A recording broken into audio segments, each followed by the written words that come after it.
Support WrestleTalk! Give us a subscribe. Wrestling and celebrity crossovers have been happening for years and can often drive up ratings or pay-per-view buy rates. It's a chance for celebrities to promote their upcoming show or album, and it gives wrestling the buzz of being associated with a mainstream star. But sometimes these celebrities go one step further than a non-physical role and step inside the squared circle themselves. On some occasions, this works. In others, you end up with a B-movie actor as your world champion. I am Luke Owen, and these are 4 wrestler versus celebrity matches, Volume 1.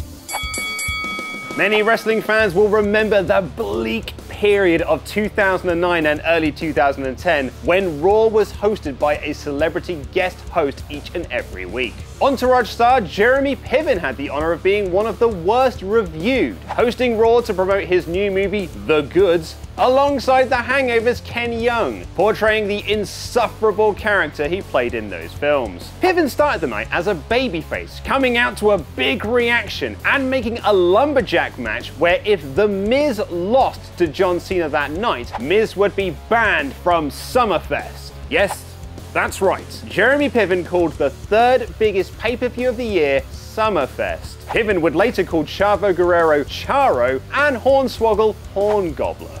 It got so bad that midway through the show, I decided to never go see the movie. So, good work. In what had to be an on-the-fly call, Piven turned heel later that night by aligning himself with Randy Orton, allowing all the heels to be the Lumberjacks. Both Piven and Dr. Ken got involved after Cena beat Miz clean, with Piven impressively diving off the top rope with a crossbody. Dr. Ken tried to make friends with Cena, an actual doctor of thugonomics, but he hoisted him over his head and dumped him to the outside. Sadly, Jack Swagger didn't really catch Dr. Ken, and he hit his head really hard on the mat.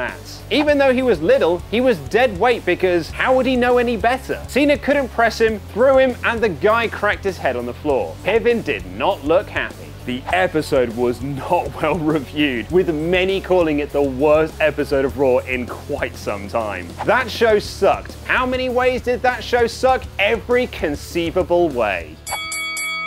Yes, David Arquette becoming the WCW World Heavyweight Champion after pinning Eric Bischoff in a tag match was a real low point for the company's reputation. In some shoot interviews, Vince Russo has taken credit for Arquette winning the belt from Jarrett, but in others he said it was WCW commentator Tony Schiavone's idea. He's always defended the situation though by saying it brought in great publicity for the company. It was a time when we needed people talking about us, so now I'm saying, shit, this could be a hell of a publicity stunt. When I told Arquette what they were gonna do and what they were gonna do on the finish, he started laughing. And he realized I was serious and he goes, dude, no, we can't do that. He was a fan through the whole thing. Fun fact, the episode of Thunder where Arquette won the title was so successful in drawing viewers that it went from a 3.0 rating to a 2.3 during the title celebration.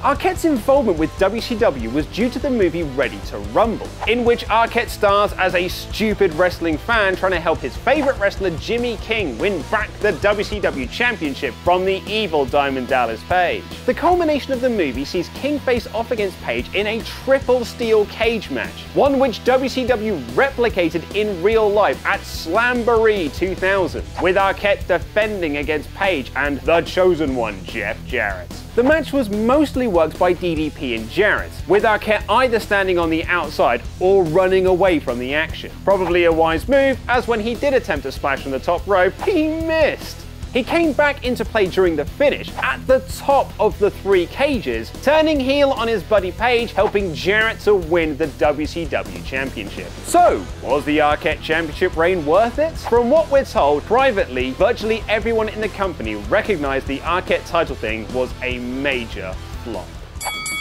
Jersey Shore star Snooki made her WWE debut on the March 14th, 2011 edition of Raw and instantly got herself into a feud with Vickie Guerrero. After some pretty lame jokes about Playboy, Snooki slapped Vickie across the face. Later that night, Snooki introduced her girl Trish Stratus, who took on Vickie in a no DQ match. Although Trish had the match easily won, Lay Cool ran in and attacked Stratus. allowing Vicky to pin the former women's champion. After the match, Cool made fun of Snooki by insinuating that she's short, which she is, she's under 5 foot, and the New York Times best-selling author, that's a genuine fact that I looked up, got into the ring to attack them. The WrestleMania match was set up. Dolph Ziggler and Cool taking on Trish, John Morrison, and Snooki. Yes, Snooki got a WrestleMania moment, and the crowd were not into her at the start of the match, but they turned a corner when she hit a backspring elbow on Michelle McCool and a cartwheel into a splash for the win. In 5 seconds, Snooki went from an annoying, seemingly unathletic, bitchy reality show star that everyone abhorred to an athlete in a pro wrestling match, and it blew people's minds.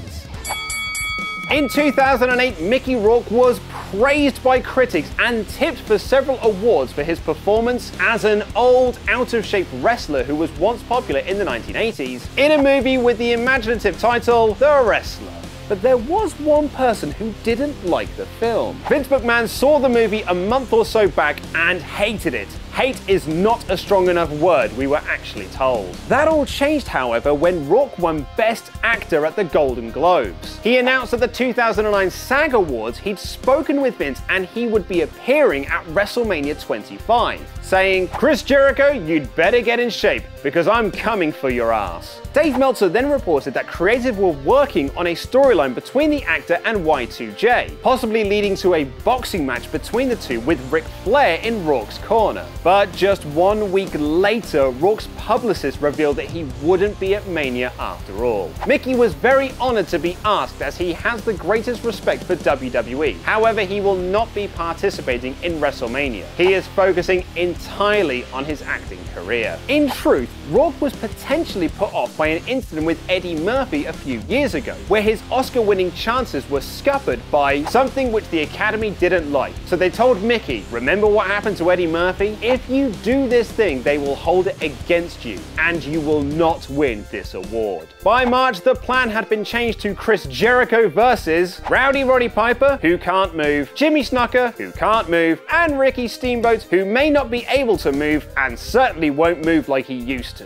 After the match, Jericho beat up Ric Flair and challenged Rourke to get into the ring. Rourke accepted, and after a long tease, the former amateur boxer punched Jericho once and then celebrated with Flair. What's funny about the finish, however, is that Rourke was worried that Jericho and the WWE were going to double-cross him. Meltzer notes on the Lapsed Fan podcast that Jericho's promos on Rourke were so good that Rourke thought they were shoot comments. So when Rourke came to WrestleMania 25, he brought with him MMA fighters Morty Heinstam, Frank Shamrock, and Clint Cornell in case Jericho tried to pull a fast one. When he got the call to do WrestleMania, he thought there was a good chance they'll double-cross him, or jump him, or this and that, or whatever. He's like, "There's no way I can go down like this." He's like, "If they pull something on me, I need some backup." Jericho tells this to Vince, and he sees Frank Shamrock, and he doesn't know who Frank is. And he goes,